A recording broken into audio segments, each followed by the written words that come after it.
역대기 상권의 말씀입니다. 그 무렵 다윗은 자기가 마련한 곳에 주님의 궤를 모셔오려고 온 이스라엘을 예루살렘에 불러 모았다. 아론의 자손과 레위인들도 모아들였다. 레위의 자손들은 주님의 말씀에 따라 모세가 명령한 대로 하느님의 궤를 채에 꿰어 어깨에 메었다. 다윗은 레위인 수령들에게 일러 그들 형제 가운데에서 성가 책임자들을 임명하게 하고 수금과 비파와 자바라 같은 악기를 연주하여 흥겨운 소리를 드높이게 하였다. 온 이스라엘은 다윗이 미리 쳐둔 천막 안에 하느님의 궤를 옮겨 놓았다. 그러고 나서 하느님 앞에 번제물과 친교 제물을 바쳤다.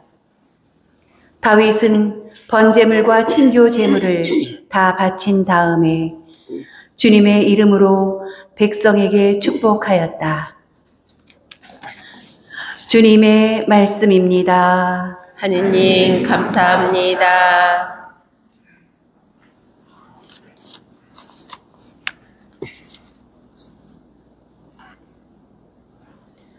주님의 이름은 영원히 찬미 받으소서. 주님의 이름은 영원히 찬미 받으소서. 찬양하여라 주님의 종들아, 찬양하여라 주님의 이름을. 주님의 이름은 찬미 받으소서. 이제부터 영원까지. 주님의 이름은 영원히 찬미 받으소서. 해 뜨는 데서 해 지는 데까지 주님의 이름은 찬양 받으소서. 주님은 모든 민족들 위에 높으시고 그분의 영광은 하늘 위에 높으시네. 주님의 이름은 영원히 찬미 받으소서. 누가 우리 하느님이신 주님 같으랴. 두 높은 곳에 자정하신 분, 하늘과 땅을 굽어보시는 분. 주님의 이름은 영원히 찬미 받으소서. 억눌린 이를 흙먼지에서 일으켜 세우시고 불쌍한 이를 잿더미에서 들어 올리시는 분. 귀족들과 당신 백성의 귀족들과 그를 한자리에 앉히시네. 주님의 이름은 영원히 찬미 받으소서. 모두 일어서십시오.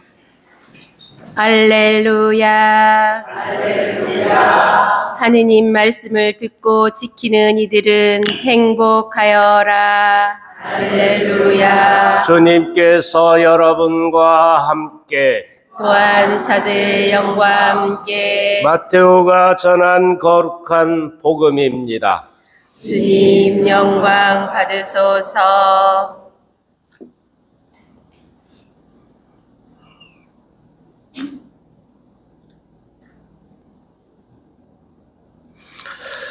그때 예수님께서 군중에게 말씀하고 계시는데 그분의 어머니와 형제들이 그분과 이야기하려고 밖에 서 있었다. 그래서 어떤 이가 예수님께 보십시오. 스승님의 어머님과 형제들이 스승님과 이야기하려고 밖에 서 계십니다. 하고 말하였다. 그러자 예수님께서 당신께 말한 사람에게 누가 내 어머니고 누가 내 형제들이냐 하고 반문하셨다. 그리고 당신의 제자들을 가리키시며 이르셨다. 이들이 내 어머니고 내 형제들이다. 하늘에 계신 내 아버지의 뜻을 실행하는 사람이 내 형제요, 누이요, 어머니다. 주님의 말씀입니다. 그리스도님 찬미합니다.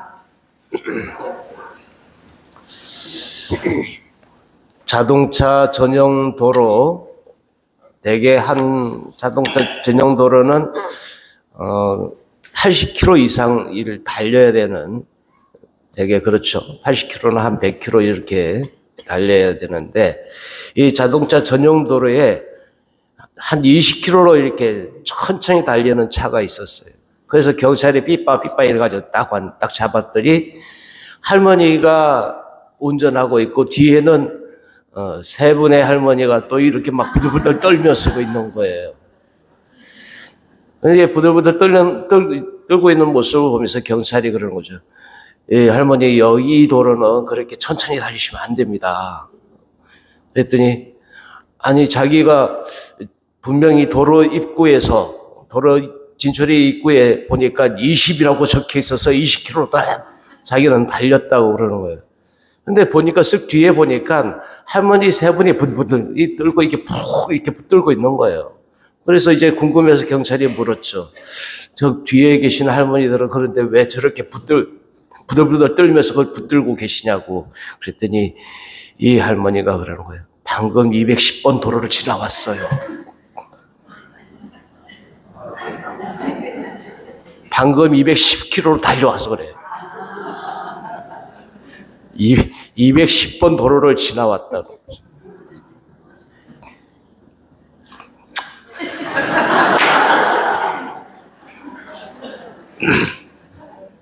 가끔은 이 할머니 운전자는 20km로 달려야 돼. 그리고 210이니까 210km로 달려야 돼. 이게 너무 이렇게 확실하게 가지고 있었던 그 믿음 때문에 여러 사람 잡을 뻔한 거지. 우리들에게 주어져 있는 자기 확신, 이게 제대로 된 정보가 주어졌을 때 그것을 지키는 것은 맞다. 근데 잘못된 정보가 주어졌을 때 그걸 믿고 하면 어떻게 돼? 여러 사람 잡는 거예요. 오늘을 살고 있는 우리들의 사회 안에 그런 일들이 허다하다. 정치, 경제, 문화에서도 마찬가지. 그러면 신앙에 대한 부분들도 그런 부분이 없겠냐, 이게. 잘못된 정보, 잘못된, 이제 가짜뉴스라고도 할 수 있죠. 이런 것들 때문에 여러 사람 잡는다, 이게. 그런데 오늘 예수님은 당신을 찾아온 이 가족들에게 대한 이야기를 누가 내 형제고 자매이고 어머니냐라는 이 물음으로 자칫 잘못 보면 예수님이 가족들을 배척했다. 한마디로 그러면 가족들과 부모를 쌩깠다. 이렇게 볼 수도 있지 않나요? 근데 정말 그러냐? 예수님의 의도는 그런 것이 아닌데 분명한 것은 더 실천해야 되는 이것을 강조하고 계시지 않나요? 우리가 어떤 성경 말씀을 들을 때에도 이러한 부분들의 이제 관점을 놓치지 말아야 돼요. 잘못된 정보로 예수님이 쌩깐 부모들이니까 나도 친지들이나 가족들 이렇게 쌩까도 돼. 이런 식으로 받아들여서는 안 된다는 거예요. 근데 우리는 우리들에게 알려져 있는 교리적인 신앙적인 부분들의 가치들도 그런 식으로 받아들이고 있지 않느냐. 신앙생활을 하면서 굉장히 우리가 경계하고 또 깨어 있어야 될 부분들이 바로 이런 거예요. 잘못된 정보, 잘못된 그런 소식들로 그것을 꽉 붙들고 믿어버리면 사람들을 단죄하면서 판단하면서 다니는 거예요. 저 사람은 저래서는 안 되는데요. 자기 생각이에요. 근데 우리가 믿음, 이제 신앙생활을 할 때 이러한 가치들, 나에게 주어져 있는 이 신앙의 가치가 제대로 된 정보냐, 제대로 된 가치냐, 그 올바른 신심을 갖고 있느냐가 굉장히 중요하다. 신심비사를 봉헌하면서 우리가 올바른 신심에 대한 부분도 생각해 봐야 한다. 그렇지 않을 때, 올바른 신심을 갖지 않고 그냥 맹목적으로 따라가다 보면 210km가 뭐 그 이상도 가겠죠. 250번 도로면 250km 달릴 거 아니야. 사람 잡는 거예요. 이러한 부분들에서 우리들에게 주어져 있는 지금 내 신앙의 주변에 있는 이런 가치들, 이 가치들이 올바른 가치들인가에 대한 부분도 우리는 문제 제기할 줄 알아야 돼. 주어졌으니까 신부님이 이야기니까 무조건 다 믿어야 돼. 이거 아니에요. 저도 틀릴 수 있죠. 그죠? 그러니까 신부님 이거는 아닐 것 같은데요? 라고 분명히 얘기를 해야 돼요. 이러한 부분들이 우리들에게 분명히 있는가? 믿으면 그냥 무조건 믿으면 되지. 신부님이 이야기하니까 틀릴 리가 있겠어? 이러면 안 된다는 거예요. 신부님도 가끔 틀린다. 예? 틀릴 수 있다. 그렇다 물론 예수님이 틀리다는 얘기가 아니에요. 그러나 그 의도를 제대로 알아차리는 것이 필요하다. 예, 오늘 복음에 나오는 이 말씀의 의도는 우리들에게 그 말씀을 실천하고 실행하는 것, 이것이 더 중요하다라고 부각시키는 거라고 봐야 합니다. 예, 그렇다면 우리들에게 주어진 거 아는 것으로 그치는 것이 아니고 신앙생활은 마음으로만 하는 것이 아니라 그것을 실천하는 것이 중요하구나. 작은 것이지만 그것을 실천하려고 노력하는 가운데 우리가 올바른 신심을 가질 수 있겠다라는 데까지 가야 하는. 올 한 해 시작하는 첫 번째 신심미사에서 우리가 또 한편 생각해 보아야 할 건 나의 믿음이 올바른 믿음인가에 대한 문제 제기도 또 필요할 거라고 생각합니다. 그래야 내가 제대로 달릴 수 있는, 그래서 안전하게 과속하지 않고 안전한 우리의 길을, 인생의 길을 또 걸을 수 있지 않을까 생각합니다.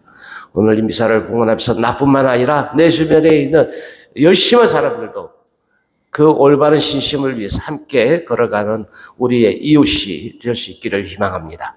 아멘.